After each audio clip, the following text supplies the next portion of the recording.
Authorities are ramping up security following the Christmas market attack in Germany, but insisting there are no specific threats heading into tonight's celebrations. ABC's Aaron Katersky leads us off in Times Square. Tonight, as revelers pour into Times Square to ring in the new year, officials in New York City are reminding them to be vigilant. Let the police do their job, but do what other New Yorkers do. See something, say something. We're not going to allow anything to disrupt the celebrations.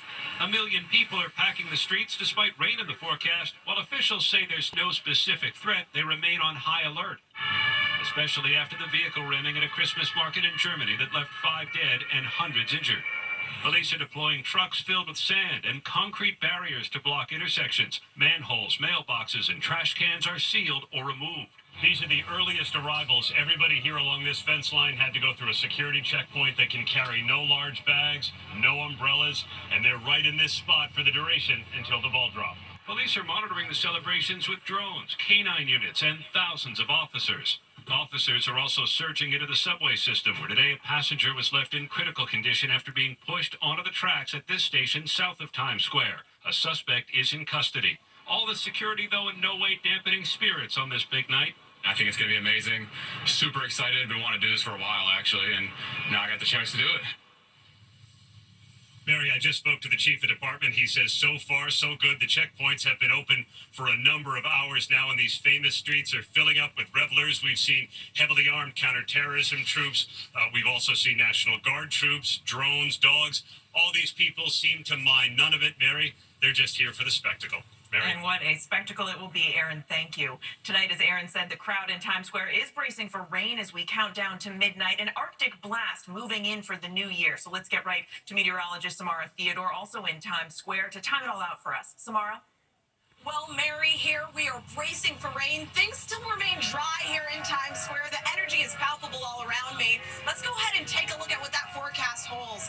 As the hours continue to progress, snow in Detroit, showers making their way into the New York tri-state area. By midnight, that's when we're anticipating most of the rain here in New York City. For the rest of the country, things are actually really dry, making for perfect firework weather conditions. As we bring in the year 2025, cold air accompanies it. Minneapolis, Saturday morning, feeling like 7 below zero. Wind advisories already in place from D.C. to New York City into Boston. Mary? Samara Theodore in the crowd at Times Square. Thank you.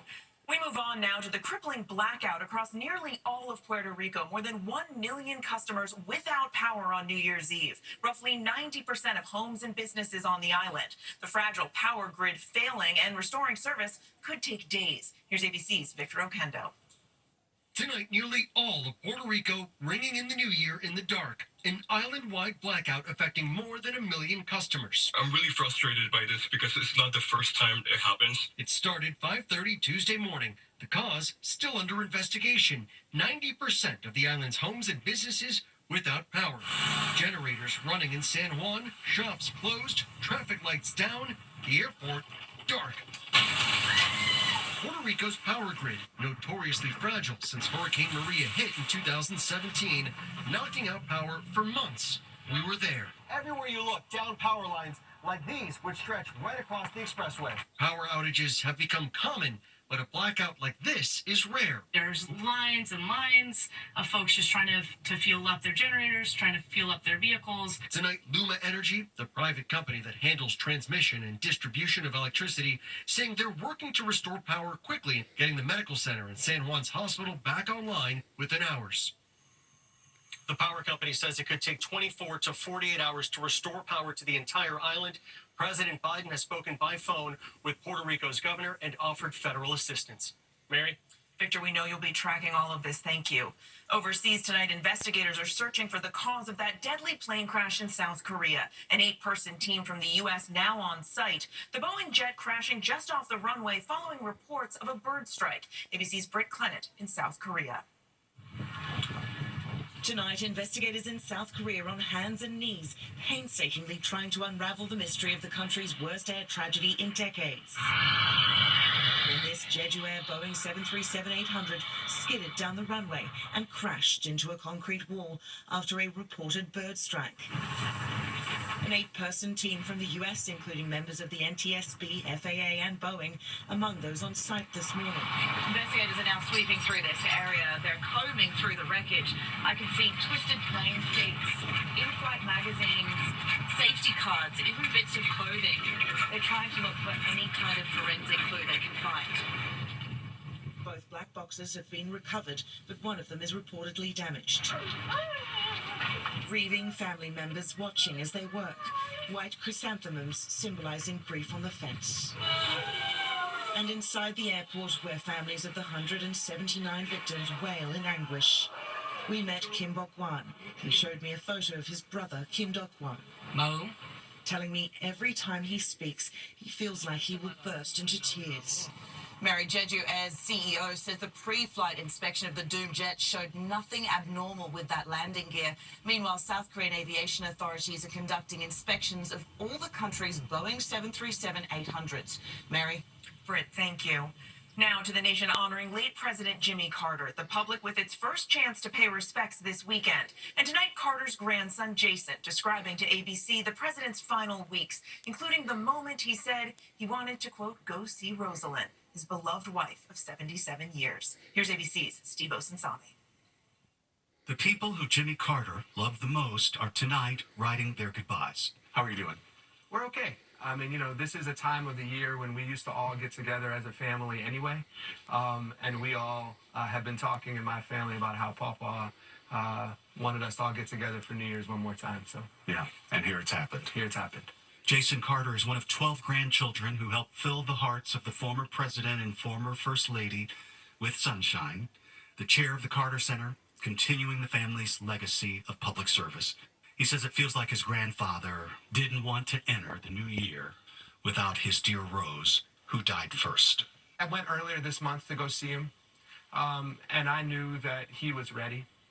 And I knew that he had said in these last few weeks that frankly, he wanted to go see Rosalind. That was his words. And that made us all feel okay with it, right? He is at peace. We were at peace. He will speak at the funeral next week. You're writing the eulogy now. Uh-huh. You were actually working on it just a few minutes ago. Yeah. How's that going? You know, it's interesting. I have been writing this eulogy for a while, as you can imagine, but it's difficult. And it's difficult because there's just so much to say. But I think it really all comes down to one thing, and it's this love. That is this love story of his. And I think that's what I hope to convey, because I think that's what he hoped to convey with his life, is that it is about expanding your own personal love for this world and for God's creation to all of the people that are in it. And I think he lived that out. The former president's remains will be moved on Saturday, and by that afternoon, he'll be here at the Carter Center for a public visitation where we are expecting large crowds. The state funeral is next week, Thursday, in the nation's capital. Mary? Okay, Steve, thank you. Around the world tonight, nations are sharing in celebration of the new year with spectacular displays. Sydney, Australia lighting up the harbor with its iconic fireworks show. Hong Kong with an incredible display in the sky to welcome in 2025. In Dubai, the Burj Khalifa with one of the biggest celebrations, fireworks pouring from the world's tallest building. And in Rome, celebrating with fireworks exploding over the Colosseum. And of course, here in New York, the celebration in Times Square. It kicks off with Dick Clark's New Year's Eve, Rockin' Eve with Ryan Seacrest 2025. The countdown to the ball drop. The party starts tonight at 8 p.m. Eastern, right here on ABC. And when we come back, the terrifying moments in downtown New Orleans when a building partially collapses. And a family tragedy in Mexico, 3 relatives killed, and a 4th now fighting for his life. Those details ahead. Finally tonight here, I hope you'll allow me a moment to say thank you, not only to all of you at home for watching all year, but to the team here behind the scenes at World News Tonight. I say it every year, we would not get on the air every night if it weren't for them. They're kind, they're committed, they care, and they're like family. I thank them, and I thank all of you at home, and from all of us here at ABC News, I'm David Muir. Happy New Year. I'll see you next year. Good night.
Should